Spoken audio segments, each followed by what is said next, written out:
You are listening to Practical and Woo by Mindset and Manifest.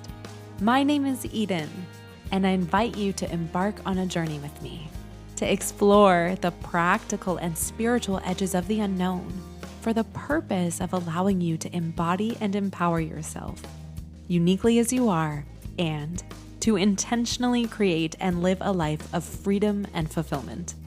Each week, I am going to discuss topics such as energetics, reality creation, manifestation, astrology, tarot, and more to help empower you to live beyond perceived limitations and to practically design your life so it feels like absolute magic every step of the way. Let's dive in. Well, hello, brilliant soul. Sometimes in life, there are moments where it would feel so good if there was really a that was easy button that could magically and effortlessly make something feel like less of an uphill battle, less of an uphill climb. There's that moment in time when you're bristled in such a specific way that ushers you to a place of maybe even wanting to give up on something. The edge of your threshold, where it feels like you've been banging your head against the wall and you thought you might have finally been on the precipice of breakthrough or mastery, only to find yourself feeling bristled once again. I just want this to be easy. But what are we meaning when we say something like this? Asking for ease might be us asking for reassurance, certainty, or evidence that we're on the right path. When we tell ourselves that we want things to be easy, what we often mean is that we want life to stop questioning us. We want life to stop feeling so demanding, to stop making us feel so exposed.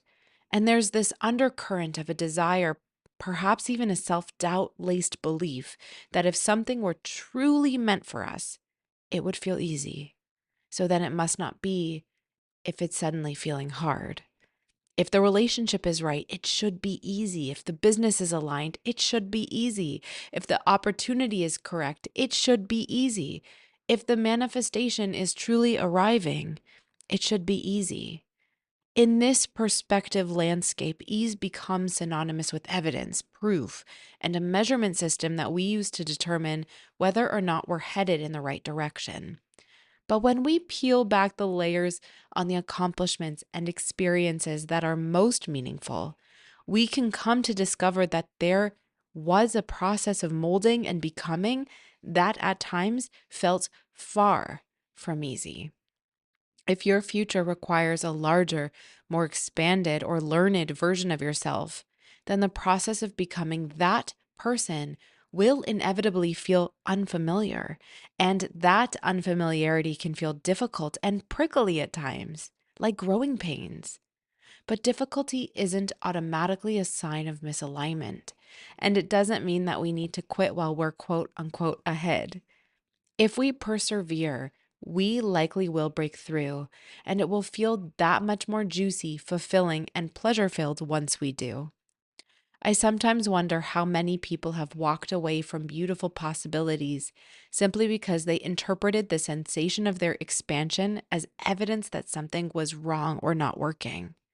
When you're in the middle of growing pains, it often feels like inconvenience, uncertainty, awkwardness, effort, and even pain.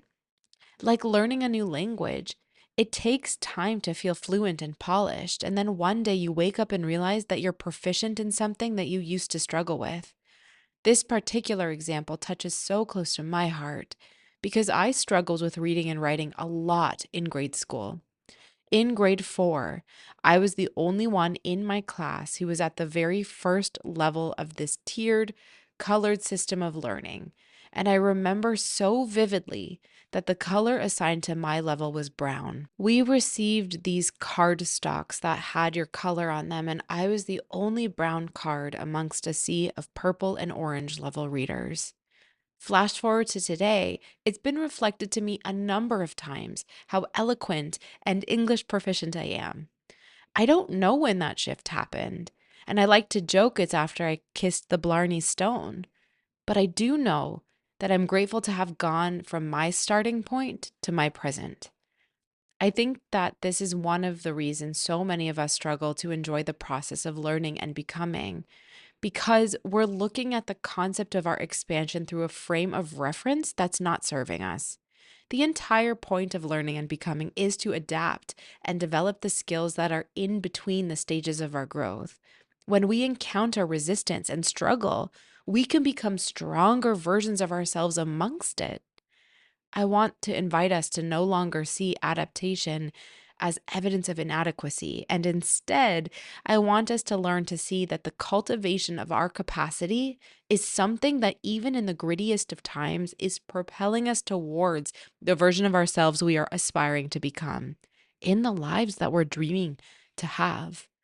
So, how do we allow ourselves to recognize that process while it's happening, to see the beauty and magnificence in developing through our trials and tribulations, not in spite of them?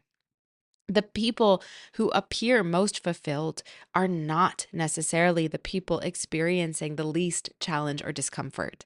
In fact, they're often the ones who are engaged in the most meaningful of challenges. An artist fine tuning their craft, an entrepreneur making something from nothing, a parent raising their children, an athlete training towards championship. There's a willingness to the effort exerted, but somehow, when those muscles flex and the things finally click into place, there's a deeper appreciation to be felt in contrast to everything feeling easy from the first step. I am willing to state that it seems that fulfillment doesn't come from the absence of challenge at all, but instead from the engagement with challenge that expands us in meaningful ways. The goal here isn't to create a life with fewer challenges, it's to create a life that masterfully approaches challenge as the lesson plan, specifically and uniquely designed to grow you into the you you're most wanting to be. From this vantage point, instead of, for example, seeing difficult conversations as evidence that a relationship is failing, you can begin to see them as opportunities to build communication and deeper connection. Instead of seeing uncertainty as evidence that you're lost, you begin to allow yourself to see it as evidence that you're venturing beyond territory that's simply not familiar to you.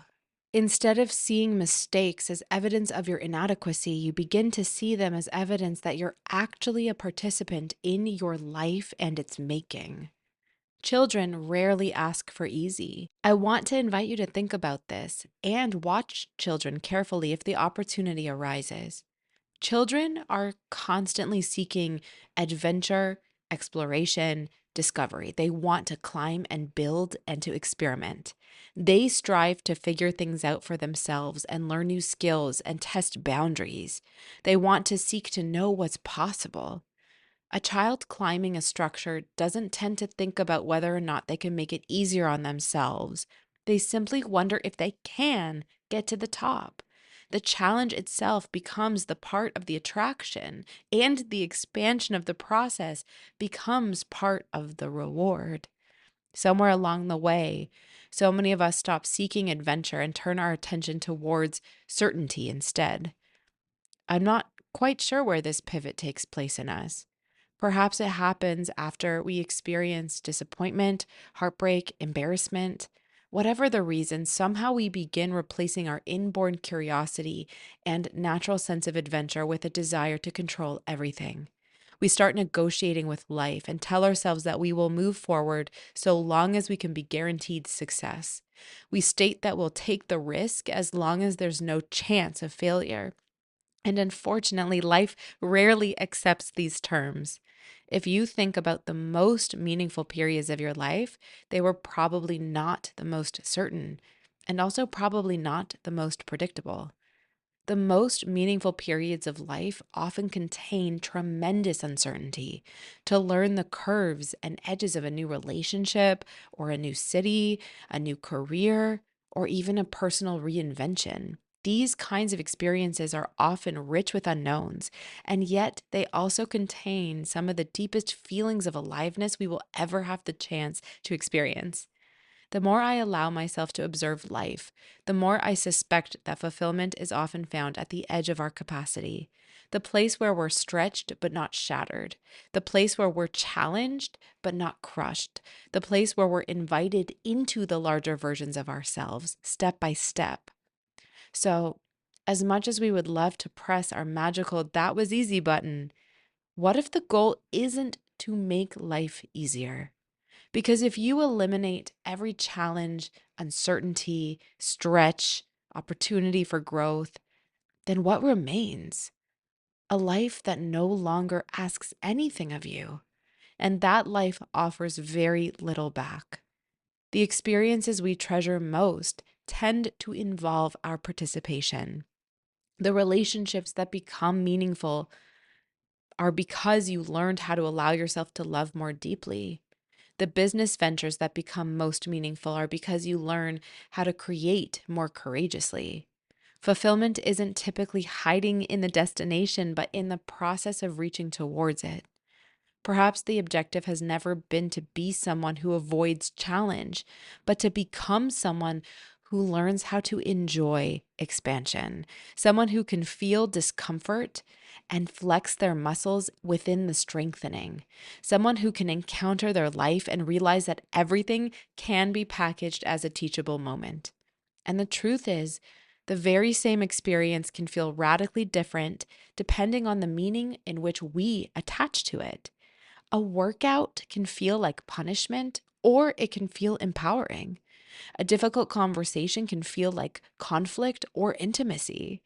A new opportunity can feel like pressure or it can feel like possibility. The circumstances may even be identical, but it's the meaning we make of it that transforms how it's experienced.